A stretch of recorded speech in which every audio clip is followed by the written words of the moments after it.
You pull the curtain back on a lot of the tricks of the trade. Yes. Like the health halo. So the health halo is a term that the industry uses to kind of describe the way they shroud your food in things that make you think it's better for you than it actually is. Crispy being a perfect example. Fried is kind of gone from the fast food vernacular. Everything is crispy because it doesn't sound bad for you. Fried's bad, but crispy is nice. It's kind of crunchy. That was a clip of Academy Award nominated filmmaker Morgan Spurlock discussing one of his projects.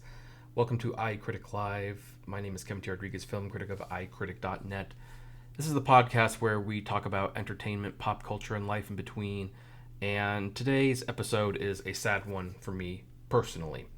It's definitely sad enough that another episode that I had previously recorded and had planned to upload today is going to be delayed by probably a week or so because this caught me off guard.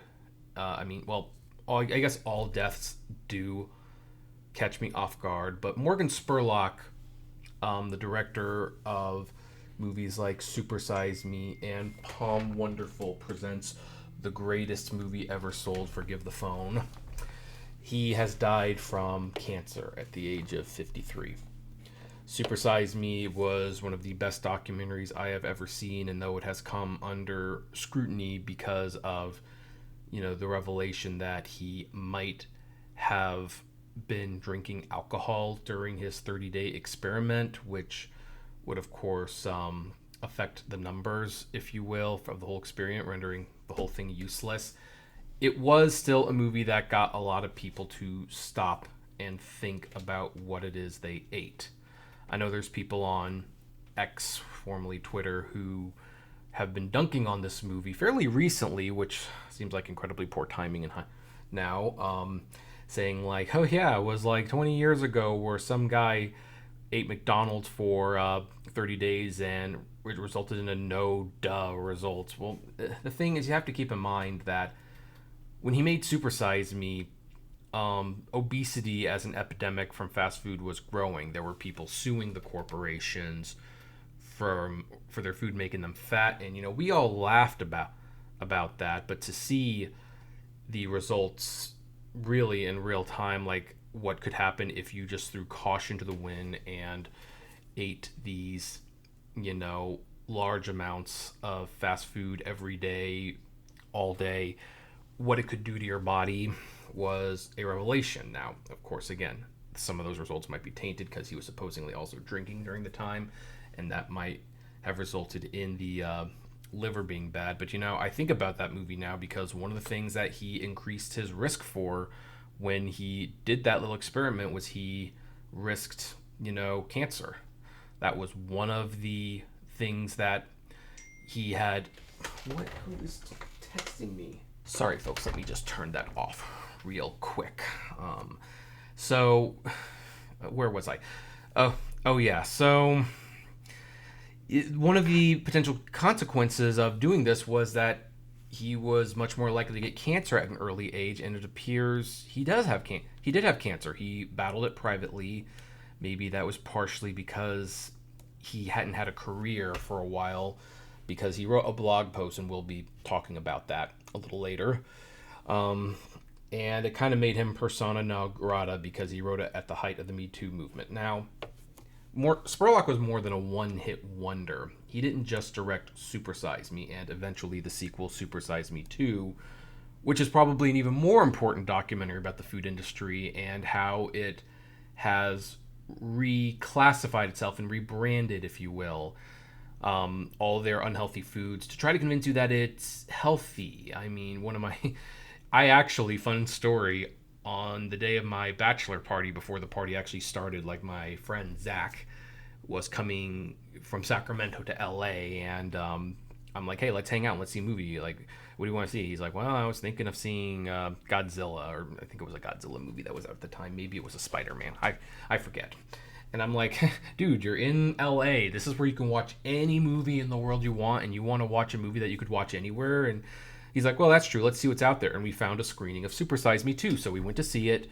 And unlike when I went to see Super Size Me, which was actually fairly packed for a documentary, this time it was me, him, and maybe one other person in the theater.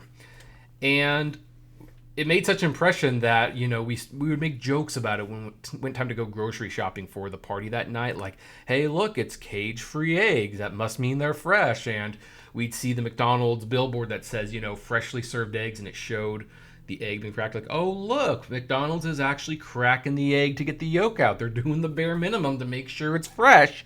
So we really liked that movie. But aside from those movies, he also directed Where in the World is Osama bin Laden, which I did not like. He directed and co-starred in the reality series 30 Days, in which people would put themselves in a situation for 30 days. And that was an interesting concept, like a straight man living with a gay guy for 30 years, an atheist living with a Christian for 30 years. One episode was a woman binge drinks for 30 days. Did I say years before? I meant days. Sorry, folks. And he would also become the producer and host of Morgan Spurlock Inside Man for CNN.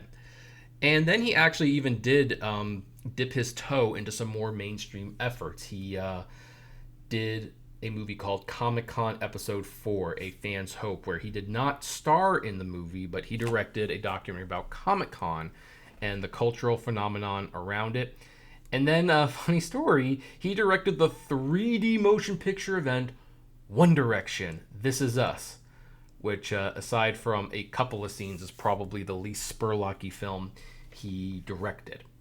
So, I actually met him at a screening in Santa Monica for Comic-Con Episode 4, Fan's Hope, and I brought my greatest movie ever sold Blu-ray, because Super Size Me was not, and to my knowledge still is not, available on Blu-ray. And so I had him sign it. I shared my quick story about this is one of the only times I went to the theaters where people started putting their popcorn down in the middle of the movie. He laughed, and he wrote a inscription, "Kevin, don't sell out, Morgan Spurlock." And, you know, I'm not going to lie, that was a great moment for me. And it's a... He also, by the way, directed, you can find this on the Simpsons 20th Anniversary Blu-ray, the Simpsons 20th Anniversary Special in 3D on ice. So he's done a lot of stuff, way more than Super Size Me. And most of his movies, at the very least, asked interesting questions. They got you to think about the world in a different way. Like, particularly Palm Wonderful Presents the Greatest Movie Ever Sold, where he talks about advertising and product placement, how it works and the effects it has on us. That was, like, very interesting to see how we are sold things, and really almost the numbing of the mind that happens when we see those advertisements. You do have the 30 Days show, which I don't know if you can stream that anymore, but the series is available on DVD, so that's good. And yay for physical media. Now, unfortunately, the end of his career was kind of marked as it was tainted, I should say, because in 2017 we had the Me Too movement. And, well, here's the thing.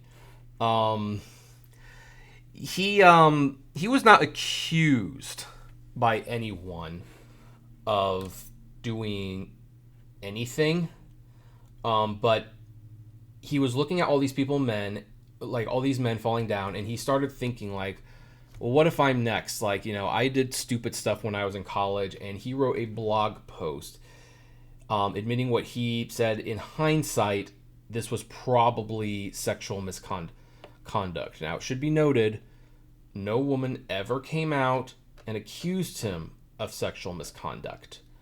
They did not actually say that, you know, he was not sued after anything.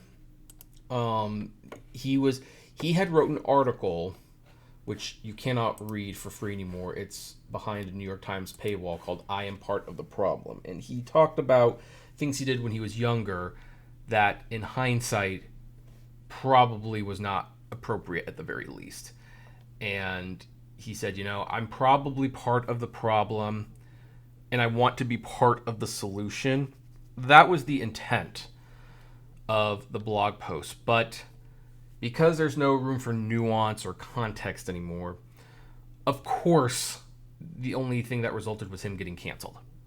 It resulted in him getting canceled. He stepped down from his Warrior Poets post, which was the company he founded.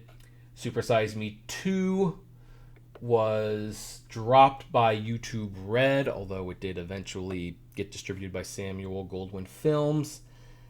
And, well, that was kind of all she wrote, as they say.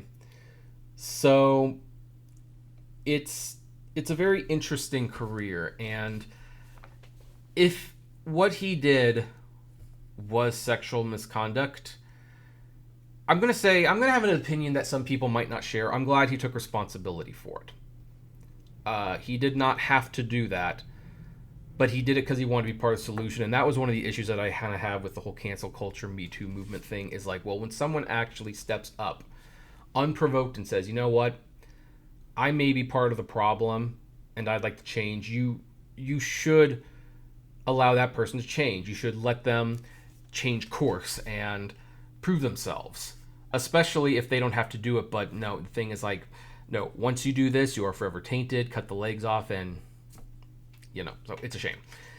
And it's just sad. I was wondering, I wonder if he'd one day make a movie about what it's like to be canceled. That would make for a great next film.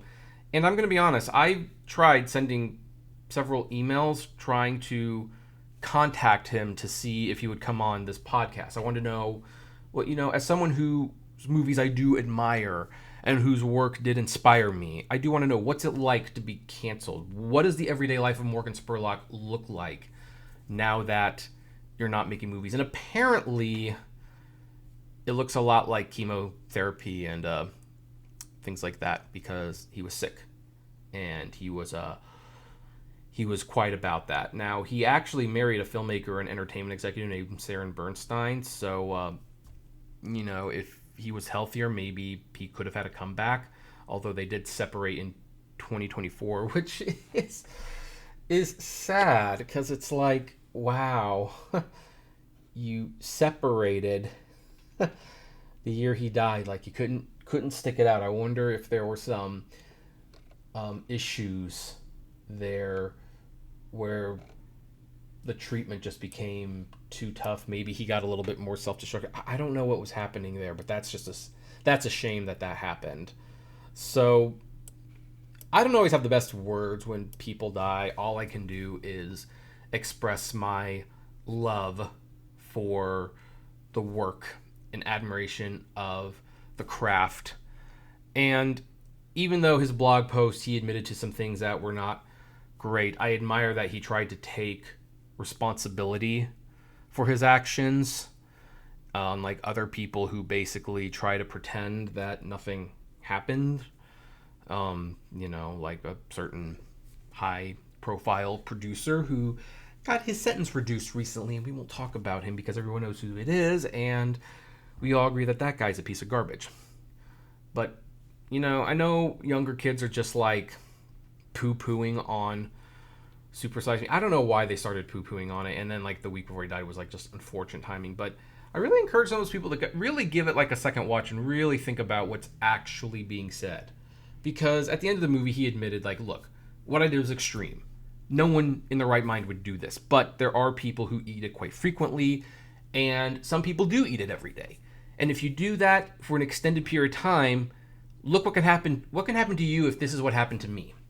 And yeah, there were some things that have been brought into question since then, but that doesn't make the question of why, what involvement does the fast food companies have in the national obesity crisis that takes place in America? I think that movie is still very valuable in that regard, and I think some of his later movies were even better.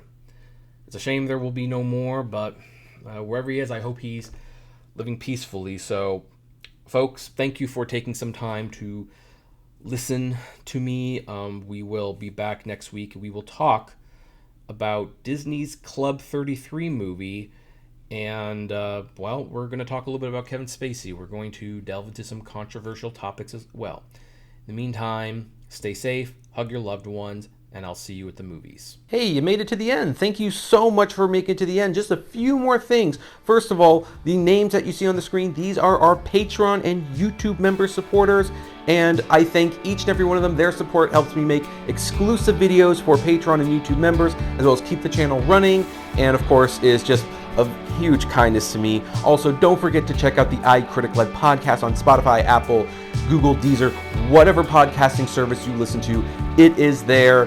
We definitely want to see you there. And hey, there's also other videos that you can check out. So, check out these other channels, these other videos, especially that one. I think that's a really good one.